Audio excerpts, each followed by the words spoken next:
All right, I got interrupted. Okay, so let's get back to this.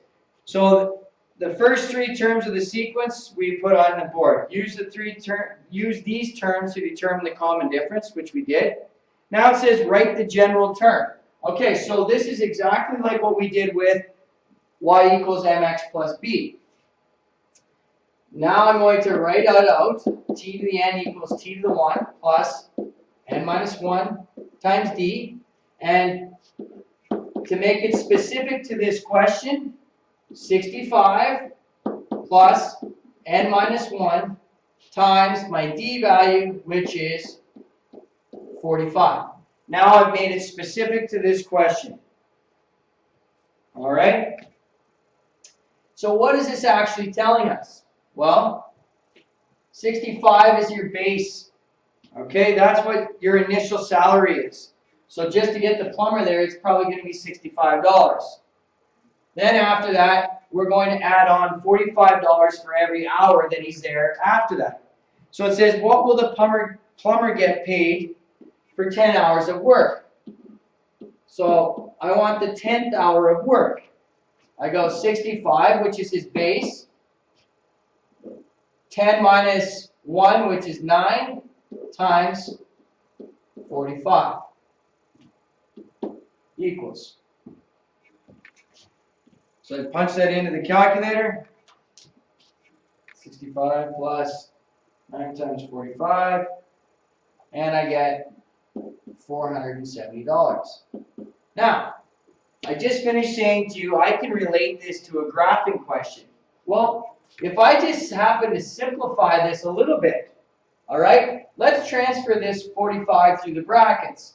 That's going to give me t to the n equals 65 plus 45n minus 45. T to the n equals 45n plus 20. What have I just done? Y equals mx plus b. B is my intercept, so he gets paid $20 for the initial and $45 for every hour after that. And that's how that works. Okay? But everything we are going to do or work with is going to be based on that in terms of arithmetic sequences. So we'll take a look at question 2 or example 2. Farmer decides to plant an apple orchard. She plants 24 apple trees in the first year, 15 apple trees in each subsequent year. How many years will it take to have 204 apple trees in the orchard? Okay, so the first thing I'm going to do is I want to identify the two things that are necessary to us. The first one is my t to the 1. So in the first year, she plants 24. Right? The second year, she's going to add 15 to it. And then she's going to add 15 again and 15 again after that. So we want to know, when will she have 204 trees? So my t to the n is 204. So starting with the original general statement,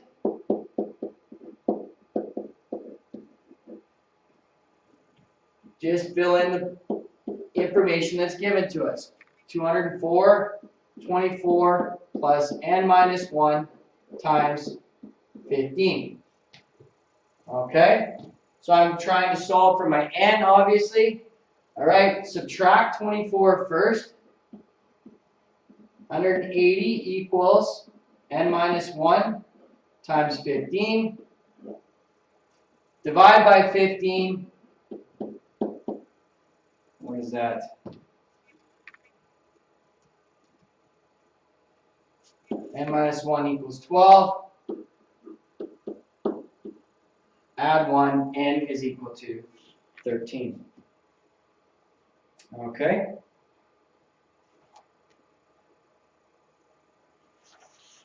Pretty straightforward.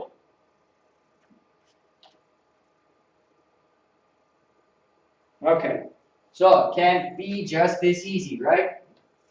Well, the only way it can get complicated is if you're asked to find, for example, we're looking at example 3.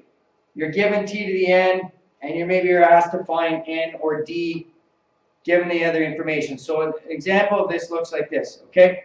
An amphitheater has 25 seats in the second row, 65 seats in the seventh row. The last row has 209 seats.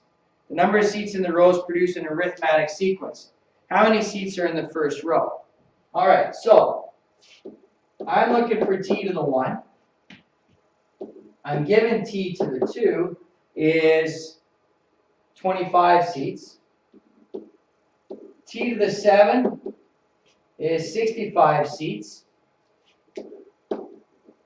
T to the n is 209 seats. All right? And it's asking us to, how many seats are in the first row. So the first thing I need to find is t to the 1. Okay? Well, there's a couple ways in which we can do it. But the way that I think is easiest is if we do it this way. I'm going to use the exact same equation that I started with. So t to the n equals t to the 1 plus n minus 1 times d. But I'm going to plug in these two pieces of information. So I'm going to start with the t to the 7. You'll understand why in a second. So t to the 7 is 65, which equals to t to the 1 plus n minus 1, which is 6, times d. Then I'm going to take 25 equals t to the 1 plus 1 times d. Now, because I'm using arithmetic sequence, I can subtract these.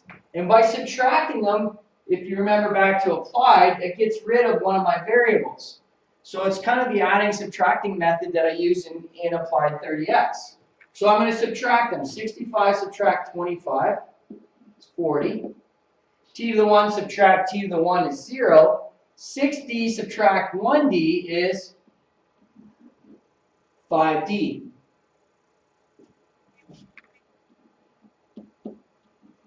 Therefore, my common difference is 8. All right? So that helps us in how? Well, I can plug it back into one of these two equations and then solve to get my t to the 1. So 65 is equal to t to the 1 plus 6 times 8. 48 from 65. There's 17 seats in the first row. Okay? To me, this is the easiest way to do it. They show you in the workbook that you can go find out how many D's are in between. There's 5 D's, and solve it that way. But I just like this method better because when we do the geometric sequences, we're going to do a similar method, except we're going to divide instead of subtract. Okay?